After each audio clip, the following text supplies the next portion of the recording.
doesn't need an introduction anyway, but this is part of many facets to his research portfolio and interest in contemporary Spanish cinema, questions to do with production and the transnational, broadly speaking. But specifically today, he's going to be talking about what could be termed the Spanish heritage film. That's correct, isn't it? Yes, I think so. Okay, right, brilliant. Over to you. Or then, actually, the Duncan. absence of a Spanish heritage film. Or the absence of, yeah. In 1992, the Centre for Sociological Investigation did a survey on how Spaniards viewed three emblematic events of 1992.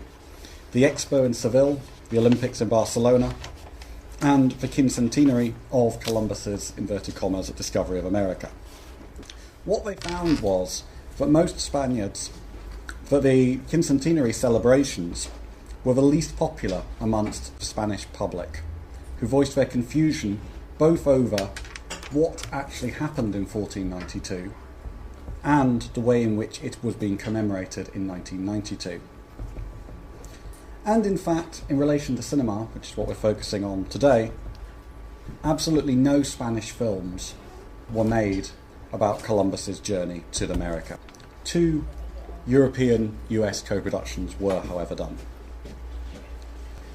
On one hand, this was an issue of budgets, but I'd also argue that it was indicative of a lack of a national narrative, an agreed discourse on what constitutes Spanish history.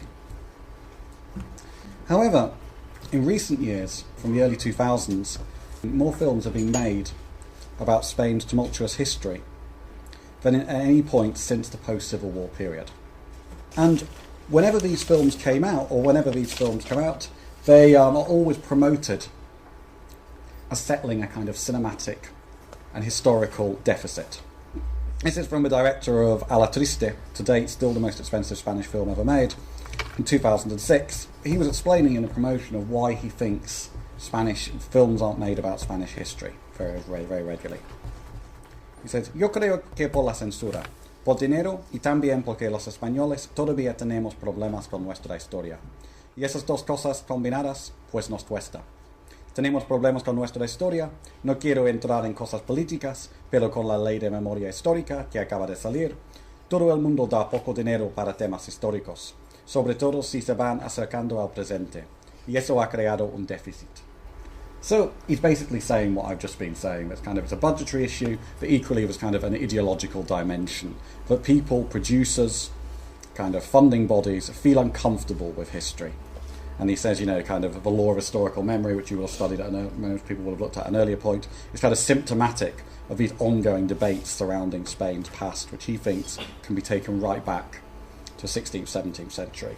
And quote 2 on the handout, which I won't read, is from a recent book on historical cinema in Spain, where it basically comes to a very similar conclusion.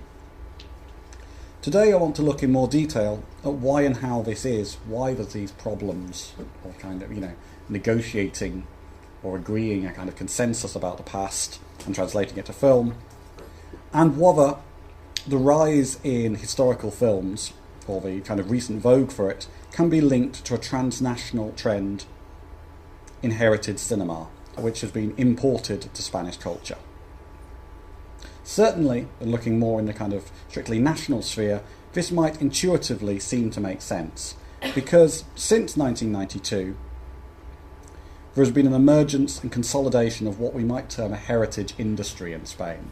By that, I mean that if you look at kind of what Spaniards do in their holidays, what tourist activities they enjoy and partake, the one which has been consistently rising since the early 90s is kind of visiting old buildings, visiting museums, activities which are kind of, connecting present-day Spaniards with their past.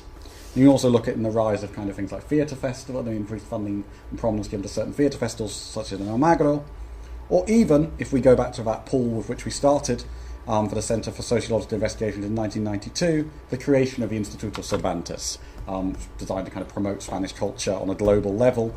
But actually that came out of part of the initiative surrounding the quincentenary discovery, inverted commas again, of America, and in that pool was voted as one of the most positive things to come out of it by everyday Spaniards. Now, in keeping with the idea of this kind of a seminar series, I'm going to talk about the concept of adaptation very loosely. Many of the films I'm going to talk about are literary adaptations, but I'm also going to think about how films can provide a form of narrativization of history. So even those films which aren't taken from a kind of source text kind of take what we might see as history as their source material and do something with it. Now, in quote 3 on the handout, kind of taking a more theoretical slant on that, is from Rosen's. He says, quote, "In a post-literate world, it is possible that visual culture will once again change the nature of our relationship to the past. This does not mean giving up on attempts at truth, but somehow recognising that there may be more than one sort of historical truth. Or that the truth conveyed in the visual media may be different from, but not necessarily in conflict with, truths conveyed in words." So what he's saying is there, which if we think back to those of you who are on my final year module, where we kind of look at how the kind of fidelity discourse surrounding adaptation, the kind of if you have a film adaptation of a novel, it's erroneous to kind of look at the film and say, oh, it doesn't do this that's in the novel, and say that's a problem. They're kind of two alternative ways of bringing to life a text. We can also look that kind of films cannot just be judged. You can't say, look at a film, look at kind of what's written in the history book and say, oh, the film's deficient because it doesn't represent that on the page. We can see them as two alternative forms of kind of accessing the past. Now, what I'm going to do is to kind of try and provide some structure to this discussion, is to begin to look at when I remember I said kind of in the immediate post-Civil War period, there was a huge vogue of kind of historical films made, the post-Franco period, which focused on two emblematic periods. One kind of quite expansive and long, the Golden Age, which kind of Spain's imperial period from the 15th to 17th century. There was also a flourishing in the arts. And a much smaller historical moment, the War of Independence. In the early 19th century, when kind of after there was French occupation of Spain, a series of, or certainly this was how it presented, popular uprisings around the peninsula led to kind of the Napoleonic troops not only having been forced to leave Spain, leave the peninsula, but also it ultimately led to the downfall, although historically the kind of British intervention there had a much bigger place than you'll see in these films, and led to the return of the Spanish monarchy, Fernando VII. And then I'm going to relate these films to the kind of recent resurgence of this in the 21st century. Now, put in very simple terms, probably overly simplistic, the Civil War can be seen to be a kind of war over the concept of what Spain means. So you kind of have two very different visions of what Spain is, what it means to be Spanish, and the kind of key causes of Spanish identity. And effectively, the kind of winning of the Civil War was a winning of the right to define Spain. Now, this kind of idea of the Civil War as a kind of fratricidal conflict, of a kind of, this battle for the true Spain against anti-Spain, has led to this kind of continuing discourse around the two Spains, which persists to this day. And if you look at quote 4 on the handout, this is from Santos Julia, where he's talking about, he's got a whole book on this concept. And he's saying, actually, a phenomenal range of political position, people from very different political and ideological persuasions subscribe to this vision of two Spains. Their definition of what it means to be Spanish is different, but there's kind of this idea that there's sort of one wrong element which needs to be kind of expelled in order for Spain to reach its kind of, pure great being. And very broadly speaking, we could say that one vision of Spain is kind of the idea of what's returned to a kind of tradition or Catholic unitary vision, in which kind of foreign influences aren't, kind of sent away in the same way the French troops were fought away. And the other which says, no, Spain needs to fulfill its historical destiny by being more liberal, by kind of engaging in a form of European normalisation. Now, within this kind of discourse, which was around in the early Francoist days, the Golden Age, the imperial phase, was very much seen as the birth of the nation, the kind of where the different regions which make up Spain kind of were made into a centralised state. Also there was the reconquest against the occupied, well, they called their vision to be called occupying, we shouldn't call them occupying, Muslim forces in the south of Spain. And the War of Independence is seen as the birth of nationalism. So kind of the idea that that's where, there's kind of a sense of what needs to be defended in Spain, getting rid of the French, that kind of foreign both ideologically and nationally force. Now, as I've said, by winning the Civil War, Francoists had almost kind of earned the right to tell the story that they wanted. And you can find that very much if you look at the kind of school curriculum, you look at the kind of books which were used in teaching. The Reyes Católicos, Fernando and Isabel, were very much seen as kind of these heroes who kind of brought Spain together and kind of were seen as antecedents of what Franco was doing in the present day. And generally history was told in individualistic terms, where, according to this kind of vision of what Spain should be, the goodies were quintessentially Spanish, and the baddies generally had a kind of, was a result of them being of a foreign influence or being corrupted by foreigners or foreign currents of thought. And if we think of kind of ideas we might have about Spain's past, this kind of idea of a black legend, the Inquisition, kind of cruelty, burning people at the stake, it could be said that a leyenda negra was kind of replaced with a leyenda rosa. Carolyn Boyd says in quote 5 on the handout, quote, "In the Franco regime, history education was conceived as therapy, a wellspring of inspirational and community-building assertions about national values and purposes that could cure the unjustified inferiority complex from which Spaniards had suffered since the 18th century." End quote. So the idea that at last Spain could be great again in the way it had been under the Reyes Católicos. And we can see very well how this kind of fitted into films which were produced in the late 40s and early 50s, which frequently stress this kind of, the Spaniards expelling the French and the great efforts of the Reyes Católicos.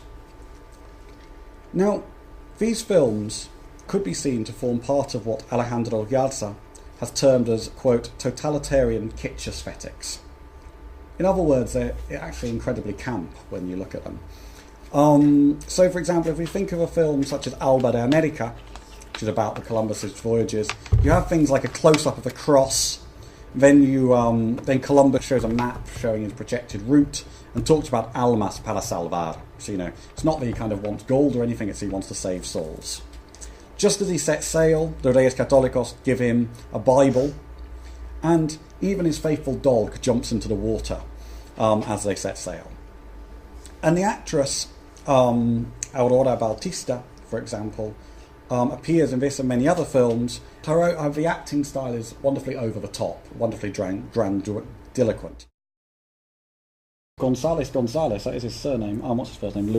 Luis Mariano, has argued that these kind of films were very much kind of done for a local market. They kind of were a product of kind of the inward-looking, not very sensible approach of kind of bureaucrats and the cinema industry in the 1940s. He's written, quote 6 on the handout, "El cine histórico funcionó mientras España estuvo aislada, acorralada por las potencias occidentales, que habían cerrado el paso al régimen de Franco a las instituciones internacionales, luego de la derrota fascista en la Segunda Guerra Mundial.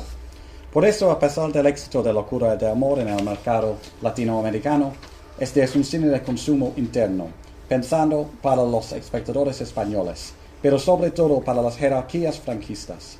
La férrea censura y el sistema de concesión de licencias de importación hicieron que, a la hora de confeccionar estas cintas, productores, guionistas y directores pensasen más en agradar a los responsables de la dictadura, que eran los que tenían que dar el visto bueno, que en el público que iba a verlas."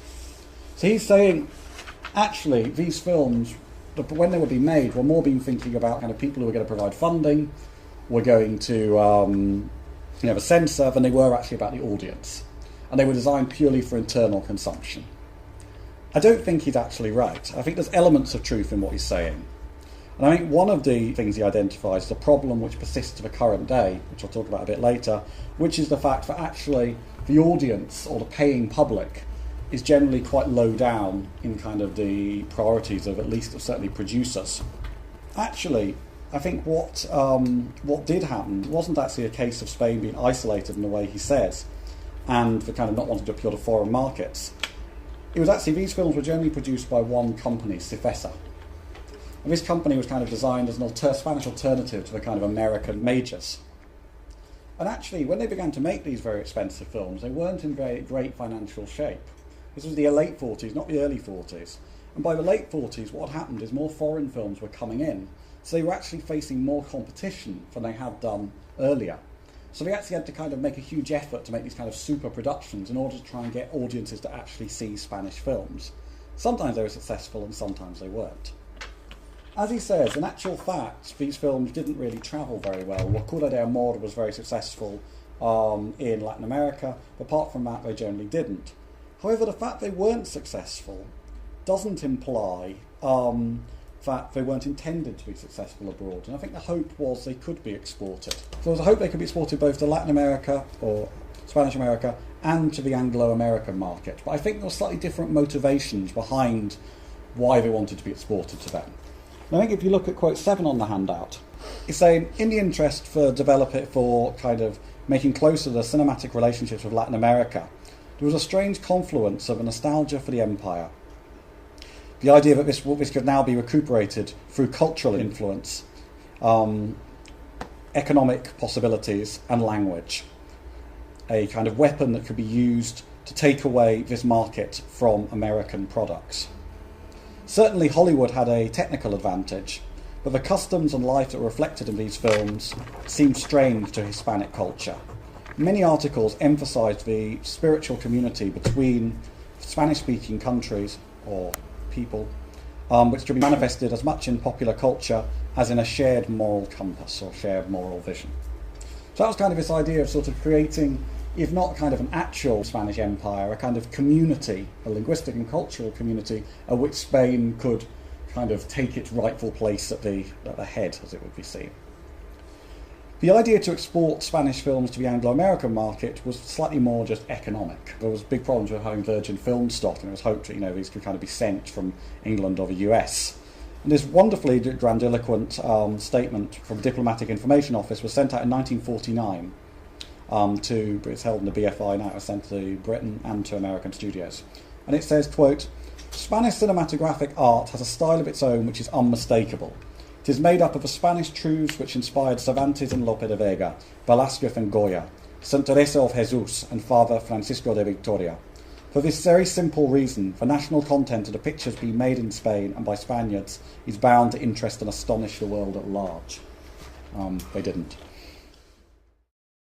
In the early 50s, these films stopped being made, these big historical films, for a number of reasons.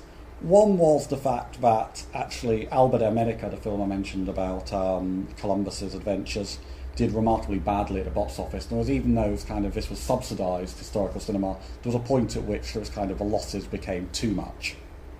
And there was also the idea that in the 1950s, Spain was trying to give a kind of more benign, respectable vision of itself to the outside world. So the idea that these quite militaristic films maybe didn't fit in with what they were trying to do. And Alba de America is very much seen as the end of an age. There was the kind of odd exception. For example, in 1962, a film was made about Teresa de Jesus, one of the figures mentioned in that quotation I've just read out, a writer and nun from the 16th, 17th century. But that was to do with the fact that it was actually the anniversary of her, I'm about to think whether her birth or death, one of the two. But the main films that were made, there was occasion of what I'm going to call kind of picaresque dwarves and cleavage movies began to pop up from the early 70s onwards, which was basically had a load of happy dwarves dancing about the place. You had lots of women with heaving cleavage. It was a way of getting slightly more risque films past the censor in the early 70s, and unfortunately, well, I was going to say unfortunately, maybe I should say fortunately, these films continue to the current day. They seem to have a remarkable resilience. And they certainly continued way into the early 1980s. You had a film called Cristobal Colón de Oficio Descubridor, which is basically a parody of Columbus's adventures in the New World, where he's meant to have an affair with Queen Isabel, the Catholic queen. He hangs out in drag queen bars, all sorts of things. And I think it's largely because it's a result of Spaniards of the 40s and 50s and even later being brought up with this education, being told them about how great the Golden Age was, how you ought to respect these figures. So it's just a puncturing of that kind of rhetoric. Continued into the 90s in El Rey Pasmado.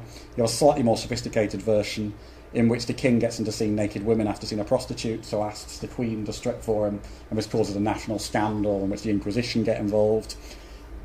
And basically, these were kind of how history was largely presented in the 80s and 90s in Spain, just as something to be laughed at. And I think that kind of, accounts partly for what I've said was this confusion surrounding 1992 about the figure of Columbus.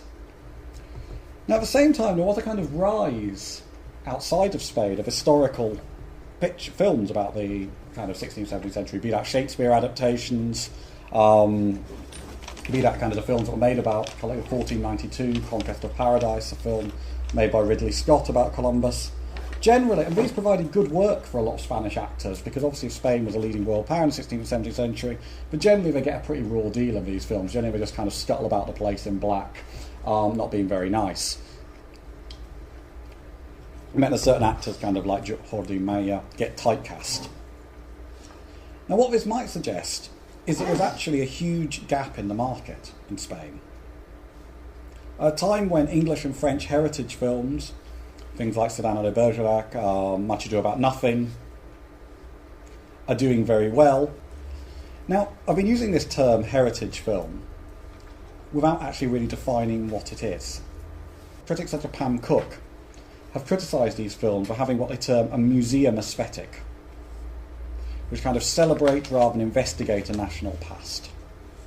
So you can kind of see that, kind of if you look at a film like Kenneth Branagh's Much Ado About Nothing, it's kind of a very pleasant kind of comedy of everyone jumping about, falling in and out of love. It kind of doesn't look at kind of how tumultuous a time Shakespeare Elizabethan England was, or actually a lot of the kind of implicit things that are going on in the play text.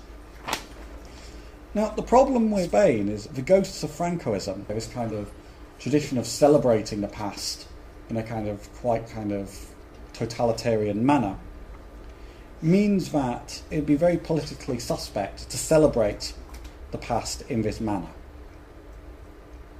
And any films which did address history tended to deconstruct it to be negative, be that through humour, as we've already seen, or the one major exception to what I've said is the kind of escape from history was El Dorado, a film made by Carlos Saura, which was very much about kind of how bad Spain was in its search for an empire. The kind of human rights abuses. This film actually failed hugely at the box office, largely because it was promoted badly. It was kind of promoted as an action film. I mean, actually, it's a very beautifully constructed film. The mise-en-scene's wonderfully done. It's kind of a study of desengaño, kind of disenchantment with the imperial enterprise. But actually, it's so psychological, it kind of didn't appeal to the action kind of fans to which it was primed at. Now, in the 1990s, two films do in fact manage to kind of break what we might term as impasse and offer a Spanish equivalent to the heritage film. One is El Perro del Hortelano and the other Juana la Loca. Juana la Loca, the daughter of Isabel the Catholic Queen, who actually the film Locura de Amor, I've already mentioned, was made about.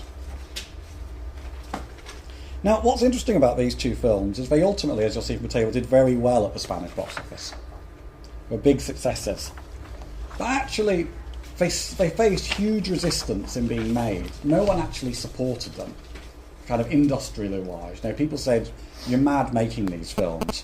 And they only got made because there was very strong, had two very strong figures behind them.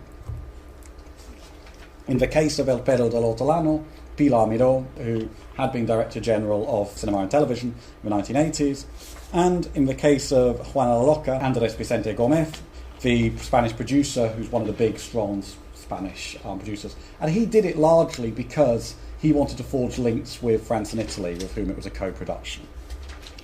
Both films were given very limited releases, but ultimately did very, very well, kind of by word of mouth. I think it would be incredible to think how well they could have done if it had actually been given a kind of huge promotion behind them. Now, both films, however, they did kind of have this heritage aspect to them, only they were very wary about, they kind of celebrated the past visually, and they're both beautiful to look at, but actually kind of very much focused on the personal rather than the political. They kind of really was a retreat from anything that could be considered contentious. So I've said, for example, about El perro del hortelano elsewhere, costume functions alongside other semiotic systems, mise-en-scène, star presence, choice of scenes, music, to transfer attention away from the axes of class to gender divides. This transferal ensures that a narrative of desire, repression and evasion is assimilated into the world of romance, a place where quotidian impediments are kept at bay. And very much with Juana la Loca, whilst Locura de Amor had, as we saw in Agustina de Aragon, had the personal and the political very much linked, in Juana la Loca it's very much just about a relationship between two people, about an unfaithful husband and how this drives a kind of nymphomaniac, jealous, passionate woman mad. And it just happens to be set almost in the 16th, 17th century. The human story is far more important than the political. Now, one question that was done about both these films was, well, if they've been so successful, why weren't there follow-ups? Why didn't they inspire other people to make films like this? Well, I think the answer is because although they were very successful at the domestic box office, they didn't do as well as hoped for internationally. And the expense of making such a film is such that it's impossible to recoup your costs, unless you kind of get this international success, international recognition. So Paul Julian Smith, talking about the response to Juana la Loca, has said, quote, while British heritage films could rely on the familiarity of masterpiece theatres of pre-sale costume drama to select US audiences, familiar with and friendly towards English actors, themes and locations, Juana la Loca, stripped of national context and lacking in US commercial connections, failed to achieve distribution abroad. And kind of very much the idea of a post-2006 boom of historical films has been to gain a foothold in the international market. And that's what I want to talk about now. Now, in one sense, the preconditions for these films possibly being successful internationally are there. If you think about it, kind of Spanish culture is sold internationally, isn't it? Kind of the Prado. It's very different to the 1940s. If you read Jorge Semprún, who was a kind of exiled communist, he became a spy and then became Minister of Culture. He talks in his memoirs about when in the 1940s the Prado was so empty that when he used to come back to Spain, if he wanted to check if he was being followed, he'd go to the Prado, because if there was anyone else behind him, he'd know that it was a secret agent, because no one else would be there apart from the prostitutes who used to sleep there, because it was a place to keep warm.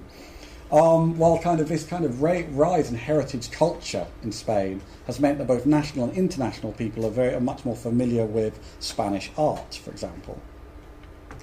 That's one reason why these films might be made and might have an audience. However, I think the other two reasons actually help explain the problems which would later come, because they're not all that different from what happened in the 1940s and 50s. They're the fact that producers were able to make these films with very little personal risk to themselves. Private TV channels in Spain, all TV channels in Spain, have to invest a certain percentage of their profits from advertising in Spanish film production, so they're effectively subsidising the national cinema. And the incoming socialist government in 2004 very much increased the money going into films. Now, this fact, combined with the kind of ever-increasing transnational nature of cinematic film production, made historical films increasingly popular.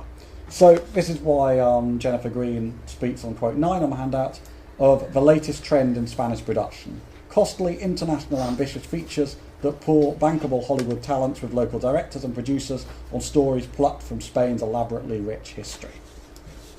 And private television channels are very keen on promoting these films because they often kind of work for them and then putting money into them, because they know there was already lots of kind of popular TV series about historical events. They think, oh, well, if we show these films on television, we'll get a good audience in, they can advertise them on their channels, and they'd much rather kind of, the Spanish state channels, so kind of equivalent to the BBC, have previously kind of put lots of little amounts of money into lots of projects, while the big commercial stations would much rather kind of invest in big budget, one-off big budget projects.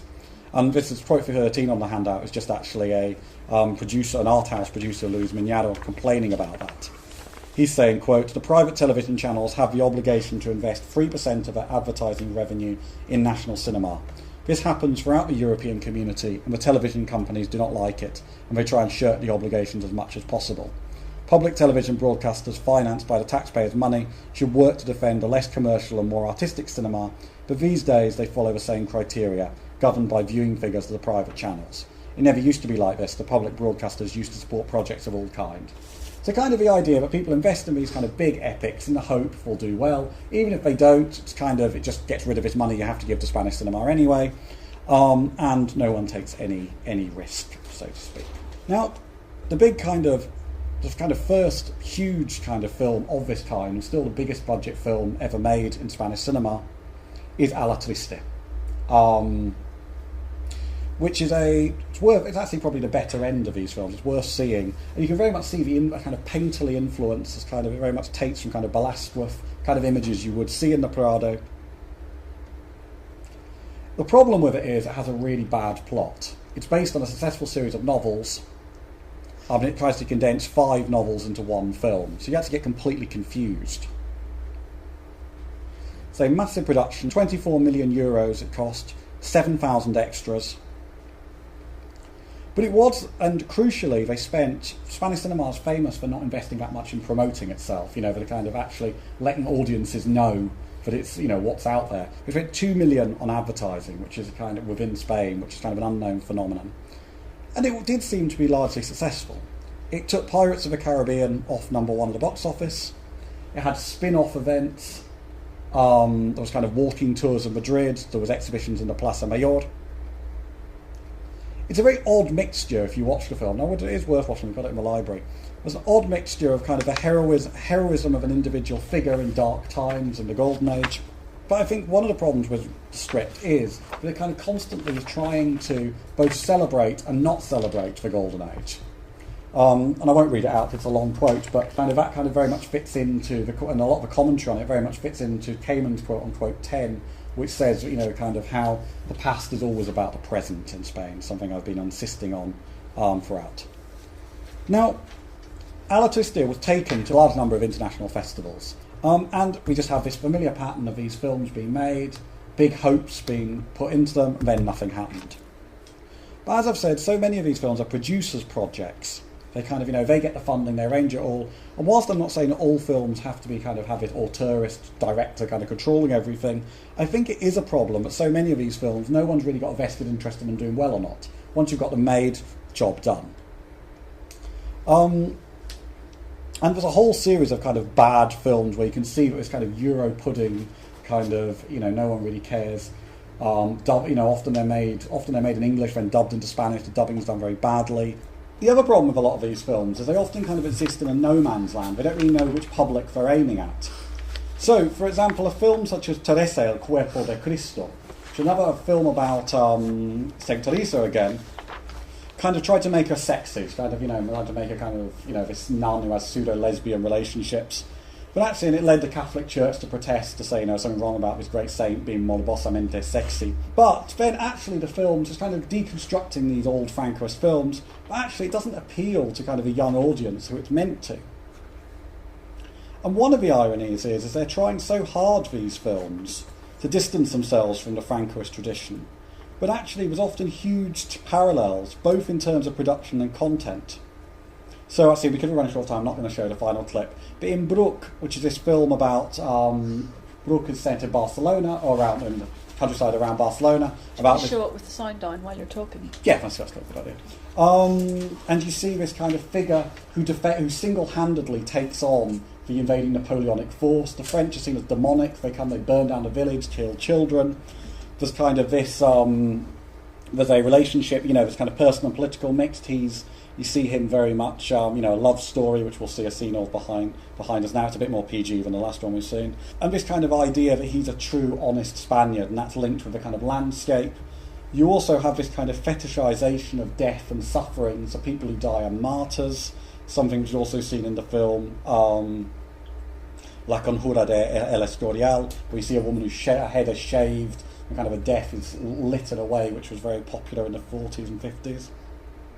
Now, most of these films, if under the Franco period, these films are very much linked. The idea was to kind of make Hollywood films a la Española, most of these films are kind of, or as I say, are kind of trying to link in with European heritage tradition. And it's interesting to see I've already mentioned that these films are co-productions, largely. It's interesting to see who they're co-productions with. The quote on quote 14 is Alejandro Pardo talking about who Spain tends to look at for co-production partners. And these historical films very much fit in with this. He says, quote, Spain looks for co-producing partners with different criteria depending on the nature of the co-production itself.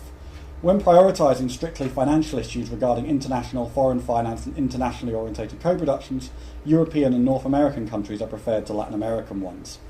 Nevertheless, when it comes to multicultural exchange from a Spanish perspective, Latin America prevails over Europe. So I think given that, it's quite evident why kind of most of the productions have been with European partners. And these kind of desire to have European partnerships has also kind of almost desperation in some cases, has explained why many of these films have gone awry.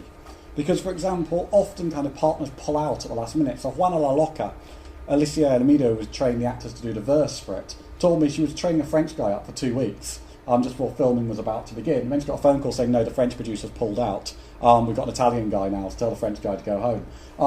Because you have to, often, if it's kind of in the production agreements, you have to have actors from the country which you're co-producing with. So they got an Italian guy and he wasn't trained at all. The same thing happened with Lope, that they were going to have the Daniel Brühl, the half Catalan, half German actor who's in it, you might know him from Inglourious Bastards. He pulled out, so they got an unknown Argentinian in at the last minute.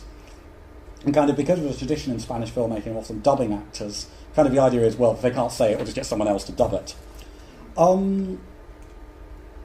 Now, 2008, I've already said 2006 was kind of the year these films first had come out, because the first year where subsidies for Spanish cinema reached such an extent that they were almost as big as the amount of money that was made at the box office, i.e. kind of Spanish cinema got over 50% of its money, not from paying public, but actually from kind of, public money.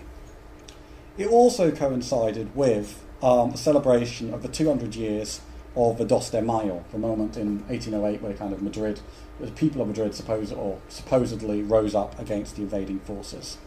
And the biggest subsidy ever given to a Spanish film was given to Sangre de Mayo, a film about the build-up to the kind of, the popular uprising. And actually, again, we see that TV rather than film was the determining factor. That it was designed to be shown on television very shortly after it was released on the cinema. You see the kind of dissolved shots. This kind of has that television aesthetic. That's just one example. And it was also a climate which facilitated the making of Goya's Ghosts, an international Hollywood film which starred Javier Bardem, which was shot largely in Madrid. And actually was made indirectly by subsidies, largely the kind of outside producers were very keen because the commission which had been set up, again part of this heritage industry, to help celebrate this 200 years, provided privileged access to set historical kind of monuments and artworks which are normally very expensive to gain access to. And I won't read it out, but that's a whole line on Pro 15 from Chris Perriam where he talks about how actually, this kind of scant compensation for actually a film which again has a very weak script and doesn't kind of, engage an audience either nationally or internationally. You can see it didn't do that well at all. And I think this example of Goya's Ghost just mirrors in a very microcosm how Spain's rich heritage culture and history has not been adequately reflected, yet alone shaped by the national cinema. As in the 1940s and early 1950s, I think these films, this kind of new burst of historical films, actually tells us more about the inward-looking cultural and personal politics of filmmaking in Spain than the past. And I think with the cuts and recession, what was between 2006 and 2011 a largely wasted opportunity has now been translated into something of a quixotic pipe dream. And the only chance of these films continuing to be made, I spoke to Edmund Roth, the producer of Bruch and Lope, which actually got made largely because there was a hope of it getting them over to the Latin American market because Telefonica put a huge amount of money into them and kind of promoting them through their social network sites. That hasn't worked. And his feeling was really, well, we did quite well off the back of these films by different kind of transnational agreements and whatever, which are now kind of the opportunities for those are reducing, and he's now going into, say, more into animation films and films which he thinks actually, are more likely to reach, to appeal in the American market, or North American market especially. And he's kind of, you can tell by the title of his latest film, Tadeo Jones, is kind of deliberate play on that kind of filmmaking. And I think if he, kind of those big producers like Edmund Roth and Andres Vicente Gomez are leaving these, are not interested in making these films, then they will not continue. Anyway, I better shut up there. Thank you very much. Thank you.